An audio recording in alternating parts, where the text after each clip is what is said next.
Hello everyone, welcome to the wastewater engineering subject.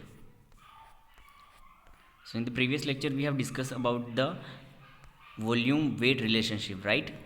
That the equation we have derived in the previous lecture.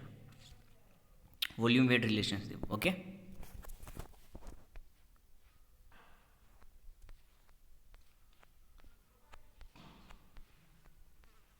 So in today's session we will discuss about the sludge digestions. Okay? Sludge digestion. So it should be noted that the organic content of sludge is different from the type of organic matter originally present in the raw wastewater. Or organic fraction of the sludge is responsible for the offensive odor and its purate fractions. This organic content of sludge is usually removed or reduced by the digesting the sludge. Okay તો એવું કહેવામાં આવે છે કે ડાયજેશનનું role શું હોય છે તો જે વેસ્ટ વોટરની અંદર એક અનપ્લેઝન્ટ અનવોન્ટેડ જે ઓર્ડર હોય છે જે સ્મેલ હોય છે ઓકે પર્ટિક્યુલર અને બીજા એક જે મટીરિયલ હોય છે એમને રિમૂવ કરવા માટે એમને રિડ્યુસ કરવા માટેનો રોલ છે સ્લજ ડાયજેશનનો ઓકે તો એ બધી વસ્તુ જે કન્ટેન ઓર્ગેનિક કન્ટેન હોય છે એને ઇઝીલી રિમૂવ કરી શકીએ આપણે એના માટે ડાયજેસ્ટિંગ સિસ્ટમનો યુઝ થાય છે. It is better to thicken the sludge or to increase the concentration of sludge solid before treating by the digestion as thickening of the sludge reduce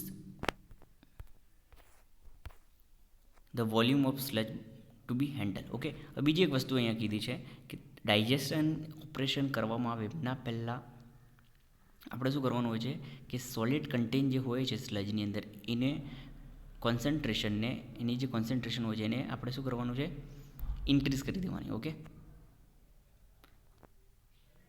ઓર બીજી એક વસ્તુ છે કે જે સ્લજ હોય છે એને થીકર કરી દેવાનો એને ઓકે ટ્રીટિંગ કરતાં પહેલાં આપણે ડાયજેશન કરતાં પહેલાં એને થોડું ઓર એને ઓપરેશન પ્રી ડિફાઇન ઓપરેશન કરવાના હોય છે એની ઉપર ઓકે એન્ડ ધ રીઝન શું છે એનું કારણ કેમ થિકનિંગ કરવામાં આવે છે સ્લજનું એનું કારણ એ છે કે એનાથી એનું જે વોલ્યુમ હશે એના કન્ટેન્ટ ઓછા થઈ જશે એનીમાંથી સોલ્યુશન તો જે રિડ્યુસ કરે છે એનું વોલ્યુમને ઓફ સ્લજનો ઓકે તો જેથી ઇઝીલી એને હેન્ડલ કરી શકીએ આપણે for example if the same sludge is thicken from the 1% solid to 4% solid content the sludge volume will be approximately that reduced by 25%, right? તો એ બેઝિક ફિનોમિના છે એનું તો ઇઝીલી હેન્ડલ કરી શકીએ અને ટ્રીટ કરવામાં ઇઝીલી રહે છે એના માટે the significant advantage of sludge volume reduction is seen in the large treatment plant in the form of smaller size of sludge pipe and lesser operating cost okay તો significant means કે સિગ્નિફિકન્ટનો મતલબ થાય છે ઇમ્પોર્ટન્સ શું છે કેમ સ્લજનો વોલ્યુમનું reduction કરવામાં છે ડાયજેસ્ટ સિસ્ટમનો રોલ શું છે કેમ એનું કારણ શું છે તો જે લાર્જ ટ્રીટમેન્ટ પ્લાન્ટ હોય છે બેઝિકલી એની અંદર તો એની અંદર શું હોય કે સ્મોલ સાઇઝના સ્લજ પાઇપની રિક્વાયરમેન્ટ હોય છે ત્યાં અને લેઝર એનું રીઝન છે કે ઓવરઓલ જે કોસ્ટ હોય છે એનાથી ઘટી જાય છે લેઝર થઈ જાય છે ઓછું થઈ જાય છે ઓપરેટિંગ કોસ્ટ એનું ઓકે તો એ છે significant of sludge volume reduction then second topic is anaerobic sludge digester The anaerobic process used for the sludge digestion is one of the most widely used method to the decompose and stabilize the organic and inorganic content of the sludge. This process is carried out in the absence of molecular oxygen, and the main function of anaerobic digestion is to convert maximum sludge solid into the end product such as liquid, gas, and minimum biomass. Okay, તો એનરોબિક digestive system means એક basically system છે કે જેની અંદર સ્લજને વોલ્યુમને reduction કરવામાં આવે છે સ્લજને ડીકમ્પોઝ કરવામાં આવે છે અમુક particular with respect to the times એક પર્ટિક્યુલર ટાઈમને અકોર્ડિંગ ઓકે એની અંદર આ સિસ્ટમની અંદર ઓક્સિજનની રિક્વાયરમેન્ટ નથી હોતી વિધાઉટ ઓક્સિજનમાં વસ્તુ કરવામાં આવે છે હવે એ જે ડીકમ્પોઝિશન થાય છે એનાથી જે એન્ડ ઓફ ધ પ્રોડક્ટ જે લાસ્ટ પ્રોડક્ટ મળે છે એ કઈ હોઈ શકે it could be the liquid gases or minimum biomass. Okay, considerably less biomass. Biomass means digested sludge is produced by the anaerobic decomposition than the aerobic degradation of organic content in the wastewater. The organic matters present in the primary or secondary sludge is biologically converted to the stable end product like the methane, CH4, carbon dioxide, CO2. The anaerobic process occur in the 3 steps as given. Okay, તો basically જે primary જે methods હોય છે, okay, material જે હોય છે, જે present હોય છે પ્રાઇમરી એન્ડ સેકન્ડરી સ્લજને, એ બાયોલોજીકલી કન્વર્ટ કરવામાં આવે છે એક સ્ટેબલ અને એન્ડ પ્રોડક્ટની અંદર. કયા કયા એન્ડ પ્રોડક્ટ હોઈ શકે છે? તો છે મિથેન, કાર્બન ડાયોક્સાઇડ હોઈ શકે છે. ઓકે, હવે જે એનારોબિક પ્રોસેસ જે હોય છે એ કેટલા સ્ટેપની અંદર કેરી આઉટ કરવામાં, કેટલા સ્ટેપની અંદર એ પ્રોસીડ થાય છે, તો આપણે જોઈશું એ હવે. તો બેઝિકલી 3 એની અંદરના જે સ્ટેપ મેન્શન કર્યા છે અહીંયા. ઓકે, તો વન બાય વન સ્ટેપ આપણે જોઈ લઈએ છીએ અત્યારે.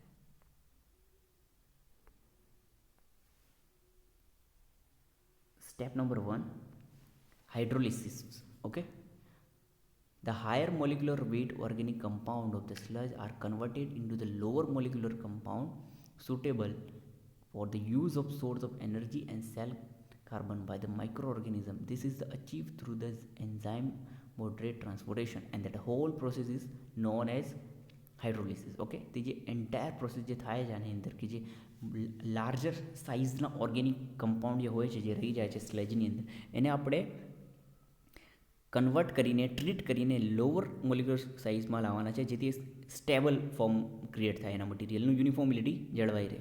તો એને વિથ ધ હેલ્પ ઓફ કોની મદદથી લાવવામાં આવે છે? By the micro organism. Okay, એની અંદર માઇક્રો ઓર્ગેનિઝમ હોય છે. ઓકે, તો કયા ટાઈપના હોઈ શકે છે? કે એની અંદર એન્ઝાઇમ હોઈ શકે છે. તો એન્ઝાઇમની મદદથી with the help of the micro organism transformation થાય છે એને. તો આ પ્રોસેસને કહેવામાં હાઇડ્રોલિસિસ. તો બેઝિકલી ફિનોમિના છે હાઇડ્રોલિસિસનું, હાયર મોલિક્યુલર વેઇટ ઓર્ગેનિક કમ્પાઉન્ડને કન્વર્ટ કરવું છે લોઅર મોલિક્યુલર વેઇટનો with the help of the micro organism. Step number 2 જોઈએ હવે આપણે.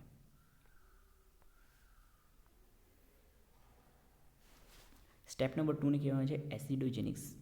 Okay, lower molecular compound. હવે જુઓ, જે પહેલા સ્ટેપમાં હાઇડ્રોલિસિસ કર્યું છે, લાર્જ મોલિક્યુલરને સ્મોલર મોલિક્યુલ્સમાં કન્વર્ટ કર્યું. હવે જે સ્મોલર મોલિક્યુલ્સને છે એને ઓપરેશન કરવામાં આવે છે એસિડોજેનિસની અંદર. So the low moleculars compound resulting from the hydrolysis in the first steps are converted into the identifiable lower mass intermediate acid compound such as acidic and fatty acid, and by flocculatives and the anaerobic bacteria collected refers as acid formers. Okay, તો જે મટીરિયલનું જે hydrolysis થયું છે, hydrolysis means કે લાર્જમાંથી smaller મોલિક્યુલ્સમાં જે convert કર્યું છે, એને આપણે શું કરવાનું હોય છે કે આની અંદર એ લોકો કન્વર્ટ કરે છે એને આઇડેન્ટિફિઝેબલ લોઅર માસ ઇન્ટરમીડિયેટની અંદર. ઓકે, અને એ ઇન્ટરમીડિયેટ હોય છે in the form of the acid compound, acidic compound. હવે કયા એસિડ કમ્પાઉન્ડ હોઈ શકે છે? એ it could be the acidic acid or a fatty acid. Okay, and આને જે વસ્તુને કહેવામાં આવે છે એસિડ ફોર્મર્સ. અને જે ફેસિલેટ થાય છે, જે ફેસિલિટિવ થાય છે, એ બેક્ટેરિયા જે હોય છે, જે બેક્ટેરિયા એસિડોજેનિસની અંદરને પ્રોસેસને કમ્પ્લીટ કરવા માટે હેલ્પફુલ છે, એને કહેવામાં આવે છે acid formers. Okay, so that is known as acidogenesis process, step number 2. Now come to the step number 3.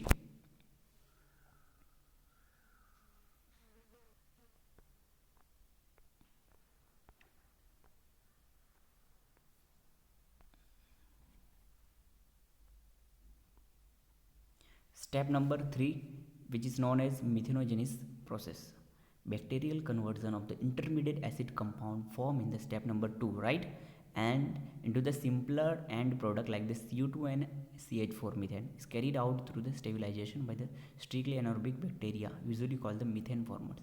And the system normally includes the airtight reactor in which the sludge is fed continuously or the intermittently, and usually by the pumping is the retained in it, and for the predetermined period the digestion sludge biogas produced and the supernatant form due to the stabilization of the organic contents are withdrawn, finally dispose or use or recycles. Okay, તો મિથેનોજેનિસની અંદર basically મિથેનોજેનિસ means નામથી ખબર પડી જાય the formation of the methane. Okay, the formation of the useful fuel gases. Okay, તો જે second step આપણે જોઈ ગયા છે રાઈટ, એસિડોજેનિસ, કે જેની અંદર એસિડ ફોર્મેશનનું થાય છે ફેટી એસિડનું રીતે, તો એની અંદર જે બેક્ટેરિયલ કન્વર્જન્સ થાય છે ઓર્ગેનિઝમનું ઇન્ટરમીડિયેટ એ જે ફોર્મ થાય છે એસિડોજેનિસ મટીરિયલનું, એમને શું કરવામાં આવે છે, એમને એની અંદર મિથોજેનિસની અંદર રિએક્શન કરવામાં આવે છે અને મિથેનનું પ્રોડક્શન કરવામાં આવે છે. ઓકે,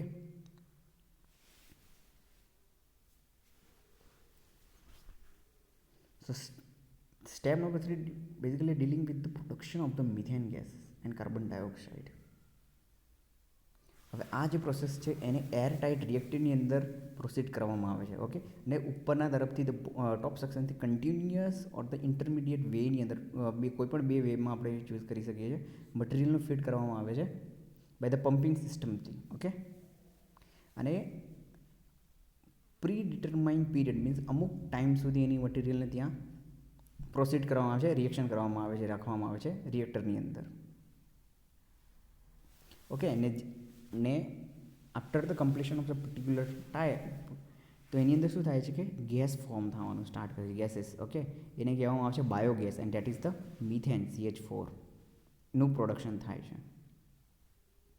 હવે જે ઓર્ગેનિક કન્ટેન્ટ જે રહી જાય છે બોટમ સેક્શનની અંદર, એને ફરીથી શું કરવા છે, ફાઇનલી ડિકમ્પોઝ કરવામાં આવે છે અથવા તો રિસાયકલ કરી શકીએ છીએ.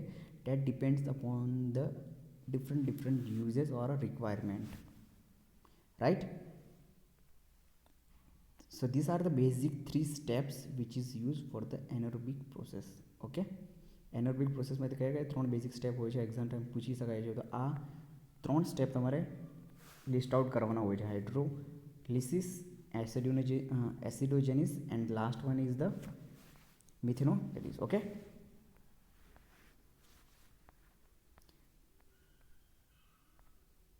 maintaining the state of the dynamic equilibrium between the acid former and the methane formers. Acid knowledge of the process microbiologically are very essential to the design the efficiently performing the acidogenesis digester, anaerobic digestion, right? Okay, now we will see the basic types of the anaerobic digesters. Okay, કયા કયા ટાઈપના એનરોબિક ડાયજેસ્ટર્સ use થાય છે એની વાત આપણે કરવાના છે અત્યારે. તો એની practical the following types of digesters are use for anaerobic sludge digestion systems. Okay, તો કયા ટાઈપના ડાયજેસ્ટર્સ યુઝ થાય છે આપણે જોઈ જઈએ છીએ અત્યારે.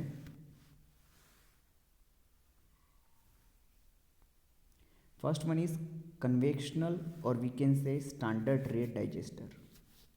Second is high rate completely mixed single stage digester, and the third one is last is two stage digester. Okay, तो starting करिए conventional और standard rate digester थी आपने. As shown in the figure number 11.2, these types of digester normally consist of the circular tank in which thickening and digester of sludge take place together. Okay, તો નીચેની figure તમે જોઈ શકો છો, symmetry ડાયાગ્રામમાં ટ્રિપિકલ કન્વેક્શનલ ત્યાં અલગ અલગ સેક્શન આની અંદર છે. જુઓ તમે, ડાયજેસ્ટિંગ સ્લજનું સેક્શન બોટમ સેક્શનમાં, એક્ટિવ ડાયજેસ્ટિંગ એરિયા છે એના ઉપર, દેન સુપરિટન્ટ લેયર્સ, સુપરિટન્ટ આઉટલેટ, એન્ડ ઉપર છે સ્કમ લેયર, એન્ડ ઉપર છે ગેસ સ્ટોરેજ સિસ્ટમ. જે બાયોગેસ જનરેટ થાય છે, જે મિથેન જનરેટ થાય એને રિમૂવ કરવા માટે. એમાં શું કીધું છે કે જે સર્ક્યુલર ટેન્ક આપણને જોવા મળે છે ને, એ ટેન્કની અંદર જે થિકનિંગ ને ડાયજેસ્ટન સ્લજ છે એ બંને એકસાથે થાય છે. Okay, usually the unit is not heated and the sludge content is not mixed. Normally less than 50% of the digestion volume is mixed effectively because the stratifications of the content into the 3 layers in adequate mixing is also known as single stage digest. Okay, તો આ સિસ્ટમ્સને આની અંદર શું થાય છે કે 50% જેટલું જે નોર્મલી જે લેસ દેન 50% જેટલું ડાયજેસ્ટન વોલ્યુમ હોય છે એની અંદર. ઓકે, યુઝ થાય હોય છે ઇફેક્ટિવલી. ઓકે, અને આ સિસ્ટમને શું કહેવાય, સિંગલ સ્ટેજ ડાયજેસ્ટર સિસ્ટમ પણ કહેવામાં આવે છે.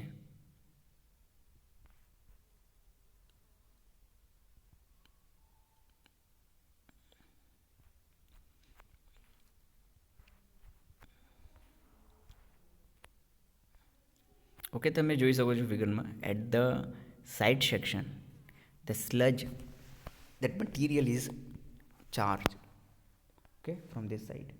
આ સાઈડથી મટીરિયલને ચાર્જ કરવામાં આવે છે. ઓકે, મટીરિયલને ફિલઅપ કરવામાં આવે છે. અમુક પ્રીડોમિનેટ ટાઈમ સુધી મટીરિયલને ત્યાં રાખવામાં આવે છે અને ડાયજેસ્ટ થવાનું, ડીકમ્પોઝ થવાનું મટીરિયલ સ્ટાર્ટ કરે છે. મટીરિયલ ડીકમ્પોઝ થાય છે, એની સાથે સાથે શું થાય છે, અમુક પર્ટિક્યુલર ટાઈમ બાદ ગેસીસ જનરેટ થાય છે. આની અંદર ગેસ જનરેટ થવાનું સ્ટાર્ટ કરે છે. એ ગેસ અપર ડાયરેક્શનમાં રાઇઝ કરે છે. ઓકે, ઉપરના ડાયરેક્શનમાં રાઇઝ કરશે અને જે મટીરિયલ છે, જે અનનેસેસરીઝ મટીરિયલ કે જે કામનું નહીં રહેશે, એ બોટમ સેક્શનમાં ડીકમ્પોઝ થઈ જશે. ઓકે, તો હવે ઉપરથી જે ગેસ ડિસ્ચાર્જ થાય છે એ આપણી મેઇન ગેસ છે. Okay, biogas, man biogas. Okay, ને એને આપણે નામ આપીશું methane CH4, useful fuel gases છે આપણું. ઓકે, તો આ સિસ્ટમને આપણે સિંગલ સ્ટેજ ડાયજેસ્ટર સિસ્ટમ કીધું છે કે એક સ્ટેજની અંદર બધું પ્રોસેસ થઈ જાય છે. ઓકે, હવે જે સેકન્ડ નંબર છે, high rate completely mix single stage, that portion we will cover in the next lecture. Okay, thank you.